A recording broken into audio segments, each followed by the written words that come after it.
बिस्मिल्लाहिर्रहमानिर्रहीम अस्सलामु अलैकुम वेलकम टू अनदर वीडियो।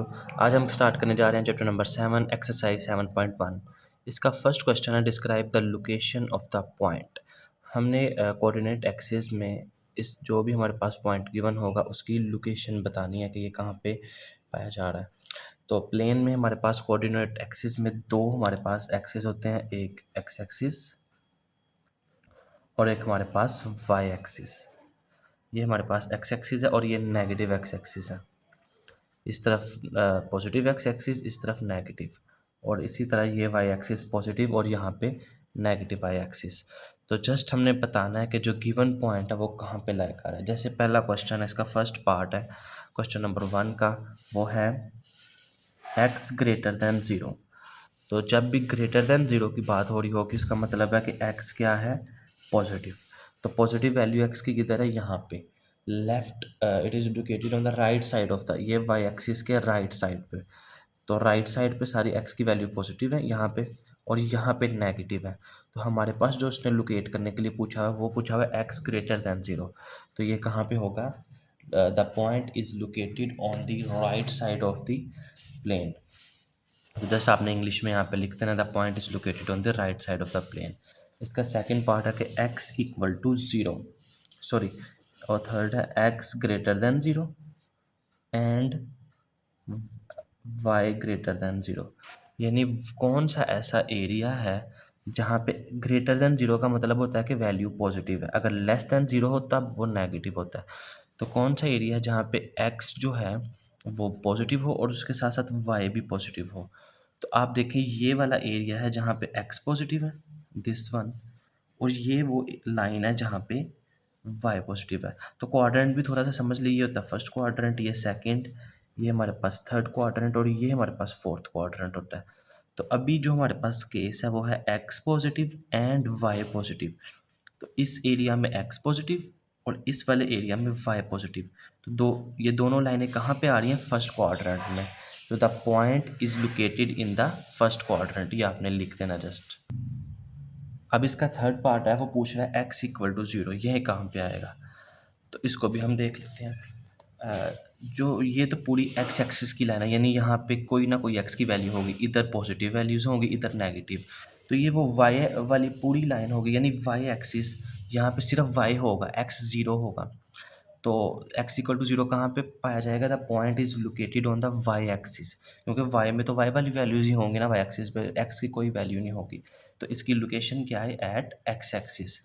उसके बाद एक पूछा हुआ कि y इक्वल टू 0 ये कहाँ पे लाया कर रहा है। तो ये हमारे पास ऑब्वियसली x एक्सिस पे लाया कर रहा होगा, पूरे x एक्सिस पे, क्योंकि x एक्सिस पे सिर्फ x वाली वैल्यूज़ होंगी, y की कोई वैल्यू नहीं होगी। तो the point is lie on the y x axis. Next हमें पूछा गया है कि अगर हमारे पास x है ग्रेटर देन 0 और y है लेस देन इक्वल टू 0, तो ये अगर इस तरह से दो पॉइंट है तो ये कहाँ पे लाई करेंगे। x ग्रेटर देन 0 इसका मतलब है x पॉजिटिव है, ग्रेटर वैल्यू 0 से बड़ी सारी वैल्यूज़ पॉजिटिव होती हैं। x less than and equal, ये नीचे वाला साइन है इक्वल का। तो लेस देन 0 का मतलब है माइनस है लेकिन साथ 0 भी आ रहा है, तो उस वैल्यू में 0 भी आ रहा है और वो नेगेटिव भी है। तो इसकी हमने लोकेशन बतानी है कि ये पॉइंट कहाँ पे लाई कर रहा है। सबसे पहले तो x पॉजिटिव ढूंढे कहाँ पे होगा, ग्रेटर देन 0 x पॉजिटिव, ये वो लाइन है जहाँ पे x पॉजिटिव है। उसके बाद x इक्वल टू 0, 0 ओरिजिन पे होगा, और नेगेटिव, ये नेगेटिव, ये वाली लाइन नेगेटिव है।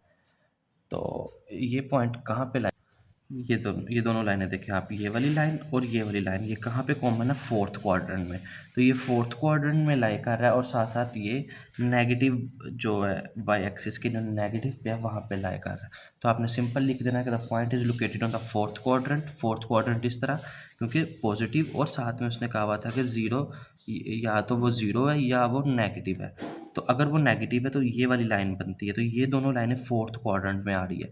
और अगर वो 0 है तो वो नेगेटिव जो वाई एक्सिस है वहाँ पे लाई करेगा, क्योंकि जो नेगेटिव वाई एक्सिस है इस पे एक्स जो है वो होगा ही नहीं, और जो वाई है वो 0 होगा। अब नेक्स्ट उसने पूछा हुआ है सिक्स्थ पार्ट में कि x y equal to zero और एक्स इक्वल टू ज़ीरो, ये दोनों वैल्यूज़ कहाँ पे लाई करेंगी? तो ज़ीरो और ज़ीरो और हमेशा जो है ना ओरिजिन पे होता है, यहाँ पे ये ओरिजिन है, तो the point is located on origin. Next देख लेते हैं इसका seventh, x equal to y, यानी कौन सी ऐसी लोकेशन आएगी जहाँ पे दोनों वैल्यूज़ इक्वल हो जाएंगी। तो ये भी हम देख लेते हैं। आप यहाँ पे देखें, यहाँ पे एक्स पॉजिटिव वाई पॉजिटिव, यानी दोनों का बिहेवियर सेम है फर्स्ट क्वाड्रेंट में।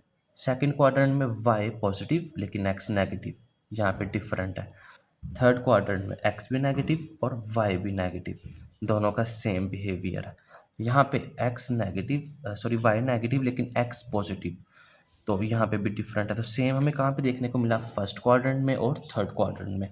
तो एक्स और वाई कहाँ पे सेम आ रहे हैं? First and third quadrant. The point can be located in first and third quadrant. 8 पे पूछ रहा है कि एक्स ग्रेटर देन और इक्वल टू 3, ये कहाँ पे लाई कर रहा होगा?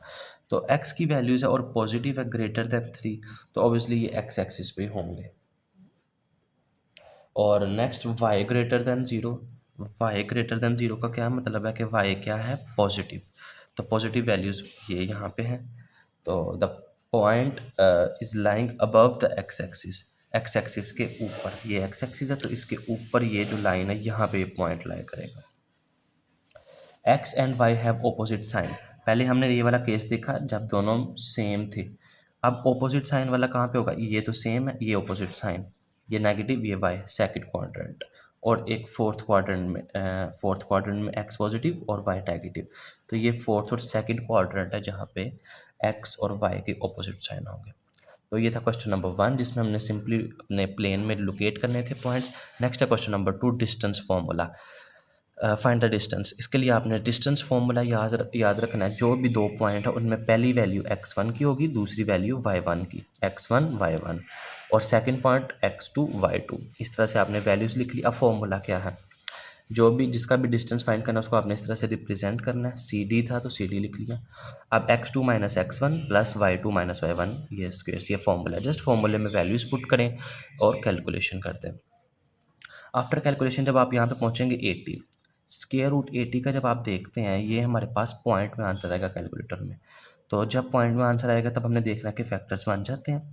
तो अगर फैक्टर बन रहे हैं तो स्क्वायर की फॉर्म में फैक्टर्स बनाने हैं। जिन डिजिट्स पे स्क्वायर है उनको स्क्वायर रूट से बाहर निकाल लेना है और दूसरा अंदर ही रहेगा। तो इस तरह से हमने आंसर डिक्लेयर कर देना है। तो सबसे पहले तो हमने देखना है कि स्क्वायर रूट लेने पे पॉइंट में अगर नहीं आ रहा तो वही आंसर होगा। अगर पॉइंट में आ रहा है तो फिर फैक्टर्स की तरफ मूव करना है। अगर फैक्टर्स भी नहीं बन रहे तो एज इट इज़ आंसर। इसका जो थर्ड और फोर्थ पार्ट है उसमें फैक्टर भी नहीं बनते तो आपने एज इट इज़ आंसर ही लिख देना है। तो ये था डिस्टेंस फाइंड करने का तरीका। अब इसके रिमेनिंग पार्ट मैंने नहीं किए, सिंपल एज इट इज़ आप लोगों ने इसके डिस्टेंस फार्मूलाज यूज़ करने हैं। क्वेश्चन नंबर 3 में एक पार्ट है जो डिस्कस करने वाला है। इसमें आपने डिस्टेंस भी फाइंड करना और मिड पॉइंट भी फाइंड करना है। तो पहले हम डिस्टेंस डिस्कस करते हैं। एज इट इज़ ये जो फर्स्ट पॉइंट है x1 y1, ये x2 y2, x1 y1 x2 y2, ये वैल्यूज़ मैंने डिक्लेयर कर ली। अब ए बी डिस्टेंस है, क्योंकि ए बी यहाँ पे है तो ए बी डिस्टेंस, फॉर्मूले में वैल्यूज़ पुट की। अब यहाँ पे ये चीज़ समझने वाली है कि -3 square root 5 plus square root 5, ये प्लस किस तरह से आया? माइनस फॉर्मूले का, और एक माइनस x1 में था तो माइनस माइनस प्लस। सिमिलरली ये माइनस फॉर्मूले का और ये माइनस यहाँ से आके प्लस आ गया। अब -3 स्क्वायर रूट 5 में प्लस स्क्वायर रूट 5 करें तो -2 स्क्वायर रूट 5 आएगा। क्यों? क्योंकि यहाँ पे इसका जो कोफिशिएंट है वो -3 है, -3, और यहाँ पे जो कोफिशिएंट है +1 है, तो -3 +1 प्लस माइनस माइनस -2 आएगा, और square root 5 as it is आ गया। ये उसी तरह जैसे आप लोग करते थे कि -3x + x -2x, तो x की जगह कंसिडर करें स्क्वायर रूट 5 है, तो ये इस तरह से हमारे पास आ जाएगा। यहाँ पे हमने एलसीएम ले लिया। अब ये है -2 स्क्वायर रूट 5, आपने स्क्वायर लेना है तीनों का, माइनस का स्क्वायर प्लस 2 का स्क्वायर 4, और स्क्वायर रूट 5 का जब स्क्वायर आएगा तो वो स्क्वायर रूट से कैंसिल होकर 5 आ जाएगा। यहाँ पे हमने एलसीएम ले लिया। अब इन दोनों अमाउंट का स्क्वायर लेंगे, 16 का भी और 3 का भी, और यहाँ पे 4 5 20 लिख देंगे। तो ये आ गया 256 ओवर 9। अब यहाँ पे फिर एलसीएम ले लें। एलसीएम लेने का यही तरीका है कि जिसके नीचे 9 नहीं है, 9 एलसीएम आ रहा है ना, तो उसको 9 से मल्टीप्लाई कर दें। 256 एज इट इज़, तो 9 से 20 को मल्टीप्लाई कर दिया। एलसीएम लेने के बाद अब हम दोनों अमाउंट्स पे स्क्वायर रूट अलग कर देंगे। 9 पे जब स्क्वायर रूट अलग किया वो तो आ गया 3। 436 इसका स्क्वायर रूट नहीं आता, it is not a perfect square, तो हम इसके फैक्टर्स बना लेंगे। फैक्टर्स बनाने पे जिसका स्क्वायर है वो अमाउंट बाहर आ गई स्क्वायर रूट से और दूसरी अंदर ही रही, तो ये डिस्टेंस फार्मूला हमारा यूज़ करके डिस्टेंस फाइंड हो गया। इसी क्वेश्चन का ना हमने फाइंड करना था मिड पॉइंट। तो मिड पॉइंट फाइंड करने का फॉर्मूला होता है m mid point of x y is equal to x1 x2 over 2 y1 plus y2 over 2। Just values put करें, कैलकुलेशन करें। यहाँ पे ये अब ये माइनस प्लस माइनस माइनस होगा, तो माइनस माइनस दोनों प्लस होंगे और साइन बड़ी वैल्यू वाला आएगा। तो -1 -3 किसके इक्वल होता है -4, और साथ ये स्क्वायर रूट 5 है, तो स्क्वायर रूट 5 भी आ जाएगा। यहाँ पे आप एलसीएम ले लें, ऊपर पहले 3 एलसीएम आ जाएगा, तो 3 इस 5 के साथ मल्टीप्लाई होकर 15, 2 दोनों केसेस में एज इट इज़। अब ये जो 3 है इसको हम नीचे ला के मल्टीप्लाई करेंगे, ये 16 हो जाएगा, और ऊपर 15 - 1 14। आफ्टर कैलकुलेशन इनकी कटिंग करें, 2 के टेबल में दोनों आते हैं, 2 7s और 2 3s, ये हमारे पास इसका मिड पॉइंट फाइंड हो जाएगा। फोर्थ क्वेश्चन है जिसमें हमें कहा गया है कि which of the following are at a distance 15 units from origin. हमें पॉइंट दिए हुए हैं और हमने बताना है इनमें से कौन सा पॉइंट है जो 15 यूनिट है ओरिजिन से।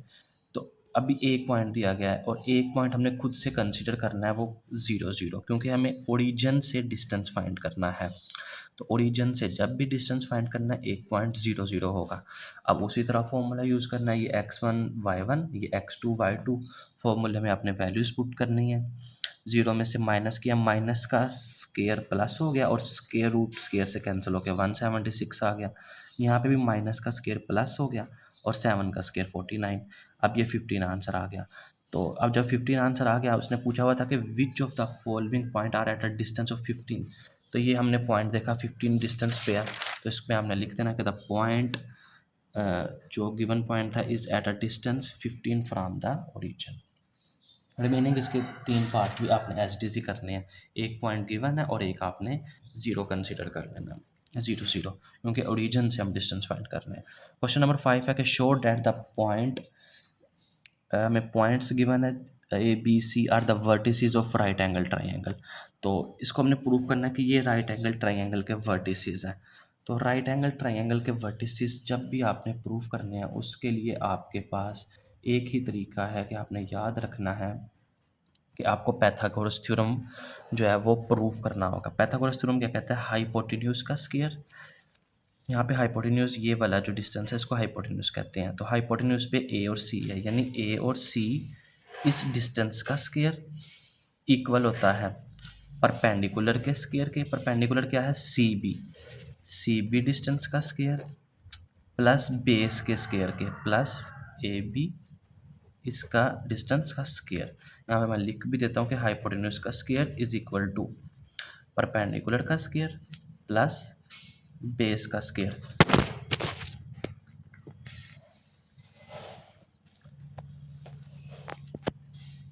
हाइपोटेन्यूज हमारे पास था ए सी, परपेंडिकुलर हमारे पास था सी डी और बेस हमारे पास ए बी। इनमें हमने वैल्यूज पुट करके स्क्वायर। अब हमने ये चीज़ अगर प्रूव कर दी, यानी A C distance, C B distance, A B distance find करके यहाँ पे वैल्यूज पुट करेंगे, इसको 1 कह लेते हैं। तो left hand side right hand side के इक्वल आ गई, तो हमारा प्रूव हो जाएगा कि ये वर्टिसेस है राइट एंगल ट्राइंगल के, क्योंकि राइट एंगल ट्राइंगल पे पाइथागोरस थ्योरम फुलफिल होता है, वहाँ पे अप्लाई होता है। तो सिंपली हमने क्या करना है, ये तीनों डिस्टेंस फाइंड करने हैं। तो सबसे पहले मैंने ए बी डिस्टेंस फाइंड किया है, ए और बी पॉइंट्स ले लिए ताकि हमें पता चल जाए ये x1 y1 है, ये x2 y2 है। फॉर्मूले में वैल्यूज पुट की तो ये हमारे पास 2 आ गया। फिर मैंने बी सी या सी बी, एक ही बात है, बी सी डिस्टेंस फाइंड करने के लिए बी और सी पॉइंट्स ले लिए ताकि पता चल जाए ये x1 y1 है, ये x2 y2 है। इनमें वैल्यूज पुट की, हमारे पास आंसर आ गया स्क्वायर रूट 12। फिर हमने आगे एक डिस्टेंस हमारा रह गया है, वो है ए सी। ए सी डिस्टेंस हम लोगों ने फाइंड किया, उसके लिए ए सी पॉइंट्स ले लिए। अब ये जब तीनों डिस्टेंस फाइंड हो गए, हमने इसमें 1 में वैल्यूज़ पुट कर देंगे। जब वैल्यूज़ पुट की, देखा कि लेफ्ट हैंड साइड और राइट हैंड साइड इक्वल आ रहे हैं, तो thus the points A B C are the vertices of right angle triangle. Next हमारा इसका सेकंड पार्ट है, इसमें पूछा जा रहा है कि the points A B C are the vertices of isosceles triangle. तो आइसोस्केलस ट्राइंगल वो ट्राइंगल होती है जिसकी दो साइड्स इक्वल हों। तो एक ट्राइंगल उसकी तीन साइड्स होंगी, है ना। तो हमने प्रूव करना है कि दो साइड्स इक्वल है, तीसरी डिफरेंट है। तो हम क्या करेंगे, पहले ए बी डिस्टेंस फाइंड करेंगे, फिर बी सी डिस्टेंस फाइंड करेंगे और फिर सी ए डिस्टेंस, यानी तीनों डिस्टेंस फाइंड आउट कर लेंगे। दो उसमें से सेम आने चाहिए, तीसरा डिफरेंट, तो हमारा प्रूव हो जाएगा कि ये आइसोस्केलस ट्राइंगल है। तो पहले ए बी डिस्टेंस फाइंड कर लिया, वैल्यूज पुट की, ये x1 y1 x2 y2 distance find करना, अब आपको समझ आ गया होगा। नेक्स्ट हमने बी सी डिस्टेंस फाइंड कर लिया, x2। अब बी और सी पॉइंट्स में हमने देखना है ये x1 y1 और ये x2 y2, इसके अकॉर्डिंग हमने वैल्यूज पुट की, हमारा बी सी डिस्टेंस आ गया। थर्ड हमें चाहिए सी ए डिस्टेंस, तो उसके लिए सी ए पॉइंट्स लिख लिए ताकि कन्फ्यूजन ना हो कि x1 और y1 x2 और y2 की वैल्यूज़ क्या हैं। तो ये x1 y1 x2 y2 ये वैल्यूज़ आ गई, यहाँ पे हमने वैल्यूज़ पुट की, हमारे पास सी ए डिस्टेंस आ गया। अब आप देखें तो जो आपने तीनों डिस्टेंस फाइंड किए, ये √41 और ये भी √41, दो डिस्टेंस इक्वल है। As the length of two sides are equal, so the A, B, C are the vertices of isosceles triangle। तो दो लेंथ्स हमारे पास जब इक्वल आ जाएं जिस ट्राइंगल की, वो आइसोस्केलस ट्राइंगल होती है। ये हमने प्रूव कर लिया। थर्ड हमने प्रूव करना है कि जो वर्टिसेस हैं वो पैरेललोग्राम के वर्टिसेस हैं, हमारे पास 4 वर्टिसेस दिए हैं। तो इसमें हमने क्या करना है, ऑपोजिट साइड्स इक्वल प्रूव करनी है, यानी ए बी सी डी के इक्वल आना चाहिए और ए डी का डिस्टेंस बी सी डिस्टेंस के इक्वल आना चाहिए। तो पहले मैं प्रूव करूँगा कि A B distance C D या डी सी ए की बात है, इनके इक्वल है। तो ए बी डिस्टेंस फाइंड कर लिया, x1 ये value x1 y1 x2 y2, उसके बाद हमने सी डी डिस्टेंस भी फाइंड कर लिया। अब हमने जस्ट इसमें वैल्यूज़ पुट की हैं फॉर्मूले में। अब सी के अकॉर्डिंग देखा जाए, सी डी के अकॉर्डिंग देखा जाए, तो ये हमारे पास ये पॉइंट होंगे x1 y1 ये x2 y2। तो हमने जस्ट फॉर्मूले में वैल्यूज़ पुट की, डिस्टेंस फार्मूलाज यूज़ किए ए बी पे भी और सी डी पे भी। तो दोनों देखें इक्वल आ रहा है, ये भी √50 ये भी √50। तो पहला हमने केस तो प्रूव कर दिया कि ए बी सी डी के इक्वल है। अब हमने क्या प्रूव करना है कि ये वाला डिस्टेंस ए डी और बी सी ये भी इक्वल आते हैं। तो ए डी डिस्टेंस फाइंड करने के लिए मैंने ए डी पॉइंट्स लिख लिए, पहले फॉर्मूले में वैल्यूज़ पुट की, ये x1 y1 x2 y2, तो हमारे पास आंसर आ गया। फिर सी डी डिस्टेंस वो भी हमने कंक्लूड कर लिया, तो √50 हमारे पास इसका आंसर आ गया। तो जब हमने देखा कि दोनों डिस्टेंस फाइंड किए, तो हमारे पास ए डी और सी डी यानी A B B C D के इक्वल आ गया, और ए डी सी डी जो मैंने ऊपर पहले फिगर बनाई थी। सो हमने प्रूव कर लिया कि ए बी सी डी जो है वो वर्टिसेस हैं पैरेललोग्राम के। तो स्टूडेंट्स ये थे इसके फर्स्ट 5 क्वेश्चन। नेक्स्ट इंशाल्लाह इसके नेक्स्ट क्वेश्चन में आप लोगों से मुलाकात होगी। अपना ख्याल रखें। अल्लाह हाफिज़।